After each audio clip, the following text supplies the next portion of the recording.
नमस्कार दोस्तों, मेरा नाम हैदर अब्बास नकवी है और आज मैं फिर एक बहुत गंभीर मुद्दे पर बात करने आया हूँ। जी हाँ, ये ज़िक्र करते हुए खुद से घिन आती है कि हम किस समाज में रहते हैं, किस माशरे में हम लोग बड़े हो रहे हैं, किन लोगों के साथ हम लोग आगे बढ़ रहे हैं और हम आने वाले वक्त को, आने वाली जनरेशन्स को क्या दे रहे हैं।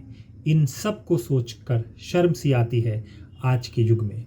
जी हाँ, आज मैं ऐसी ही कहानी बताने जाऊंगा जिसको बताने को मेरा मन नहीं है, लेकिन मुझे लगता है कि ये कहानी बतानी बहुत ज़रूरी है आज के दौर में, क्योंकि कोई भी लोग, हम में से कोई भी एक सतर्क हो जाए और उसका जीवन, उसके परिवार का जीवन सुरक्षित हो और सही दिशा में हो, तो यही हमारा प्रयास है।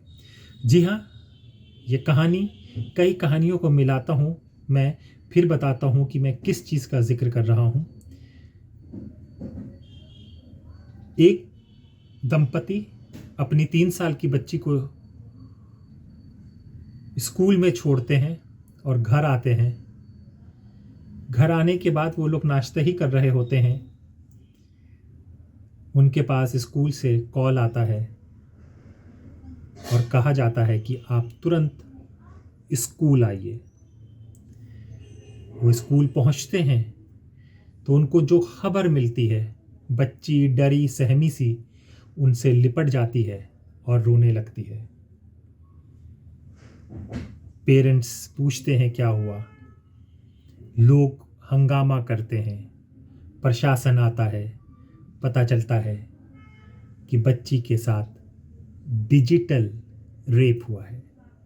3 साल की बच्ची ने किस तरह इसको सहा, किस तरह से इसको बचाया, किस तरह से इसको उस वक्त से गुजरी वो, ये सब बड़ा दर्दनाक वाक़या था। ये 3 साल की बच्ची का केस है, अभी अक्टूबर 2024 का।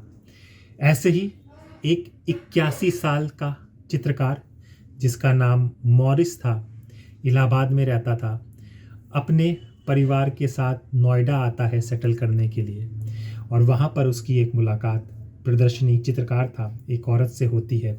उस औरत के साथ वो रहने लगता है लिव इन रिलेशन में। पत्नी नाराज़ होकर चली जाती है।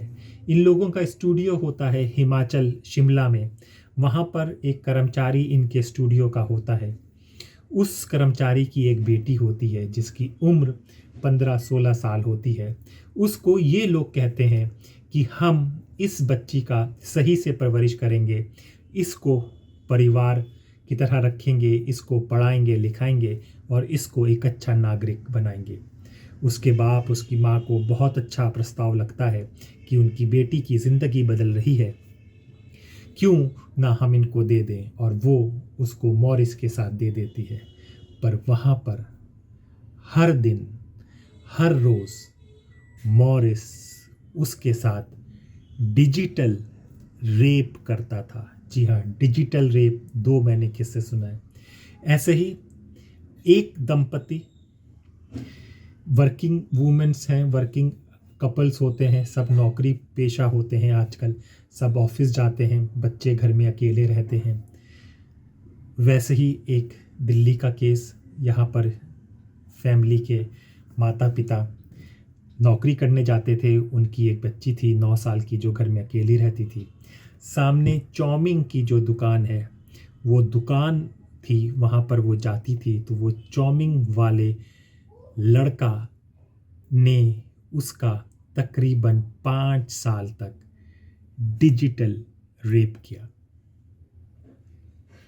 ऐसे ही अकबर अली गाड़ी चलाता था, छोटी छोटी बच्चियां उसके साथ स्कूल जाती थी और वहीं पर उसने एक छोटी बच्ची के साथ लगातार, जब तक वो जाता रहा, जब तक उस बच्ची ने नहीं बताया कि ये अकबर अली उनके साथ क्या करता है, तब उनके माँ बाप को पता चला और पता चला कि उनकी बेटी डिजिटल रेप का शिकार हो गई है। जी हाँ, ये डिजिटल रेप 2012 से एग्जिस्टेंस में आया था, जब निर्भय कांड, आपको पता होगा कि दिल्ली का निर्भय कांड बहुत मशहूर, बहुत ही घिनौना कांड है, जिसमें एक निर्भया अपने दोस्त के साथ मुनीरका में खड़ी हुई थी बस स्टैंड पर, जहाँ पर एक प्राइवेट बस रुकती है। उन लोगों को लगता है कि ये उनको आर.के.पुरम तक छोड़ देगी।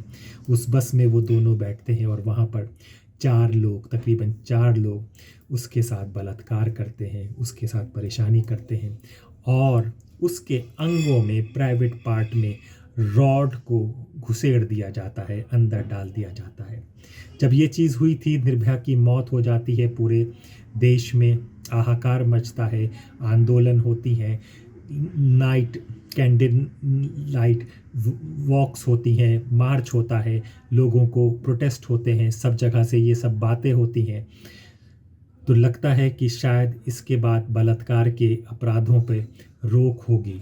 तो वहाँ पर जो निर्भय के साथ हुआ था कि उसके गुप्त अंग में एक रॉड का प्रवेश कर दिया गया था, तब से कानून एक सेक्शन बी रेप में इंट्रोड्यूस हुआ, जिसमें ये कहा गया कि अगर आपका आदमी का कोई पार्ट के सिवा, अगर उसका अंगूठा, उसकी उंगली, उसका हाथ भी औरत के निजी जगह पर जाता है तो वो रेप की दिशा में आएगा और उसको डिजिटल रेप कहेंगे। डिजिटल रेप का मतलब ये नहीं है कि आप डिजिटली इसको करते हैं, क्योंकि आजकल डिजिटल का युग है।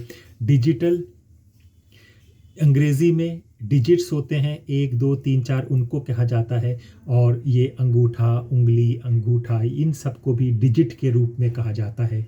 तो इस तरीके कि इन सब के यूज़ से अगर कोई अंगूठे, पैर के अंगूठे या उंगली के अंगूठे या हाथ की उंगलियों के साथ किसी महिला, किसी बच्चे के साथ यौन उत्पीड़न करता है तो ये डिजिटल रेप की श्रेणी में आता है और ये रेप ही कंसीडर किया जाता है। और इसमें वही सज़ाएं हैं जो रेप के मुजरिम को, रेप करने वाले को मिलती हैं। तो 2019 में पहला अकबर अली था, जो हमने बताया था, जो बस का ड्राइवर था, जो लड़कियों को ले जाता था, उसको ये सज़ा मिली थी।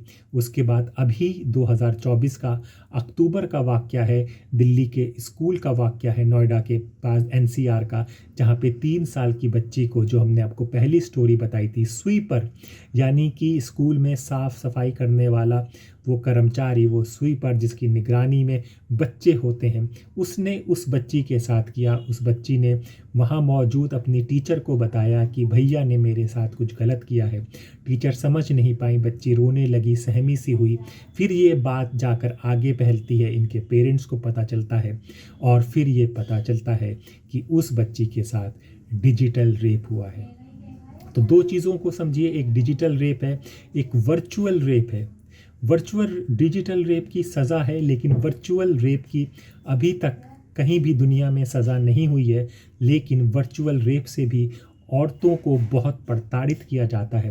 अब हम आपको वर्चुअल रेप भी समझा दें। हमने अभी आपको डिजिटल रेप बताया कि 2012 के बाद संशोधन हुआ था कि कोई भी पार्ट अगर औरत के आपकी फिज़िकली या कोई और ऑब्जेक्ट्स अगर आप किसी औरत या किसी के साथ उसके प्राइवेट पार्ट्स में करते हैं तो वो रेप की श्रेणी में आता है। तो ये डिजिटल रेप में होता है। डिजिट्स यानी कि ये सब छोटी छोटी उंगलियां, इन सब चीज़ों को फिंगरिंग, जिन चीज़ों को कहा जाता है, तो वो रेप की श्रेणी में आता है। इसको डिजिटल रेप कहते हैं। ऐसे ही आजकल वर्चुअल रेप चल रहा है।